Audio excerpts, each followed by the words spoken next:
Hello বন্ধুরা, আপনারা কেমন আছেন? তো আজকের রেসিপি ডিম টোস্ট। তো প্রথমে ডিমটা এইভাবে দুখানা ভেঙে নেব, তার মধ্যে একটু কাঁচা লঙ্কা কুচি আর একটু গোলমরিচের গুঁড়ো দেব।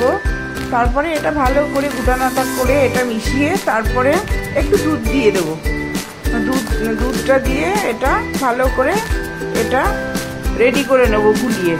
তো তারপরে পাউরুটিগুলো নেব, পাউরুটিগুলো ওর মধ্যে ওই ডিমের গোলাটার মধ্যে চুবিয়ে এই যে একটা ফ্রাই প্যান বসিয়ে দিয়েছি, তাতে একটা তাওয়া বসিয়ে তাতে সাদা তেল মাখিয়ে ব্রাশ করে নিয়ে এইভাবে দিয়ে দিতে হবে পাউরুটিগুলো। তো এইভাবে পাউরুটিগুলো দিয়ে ভাজা করে নিতে হবে এপিট ওপিট করে। আর এই নাস্তাটা বন্ধুরা সকালবেলা ব্রেকফাস্টে খেয়ে দেখবেন, খুবই সুন্দর লাগে। আর আমার রান্নাটি আপনাদের ভালো যদি লাগে তো লাইক, কমেন্ট, শেয়ার, সাবস্ক্রাইব অবশ্যই করুন।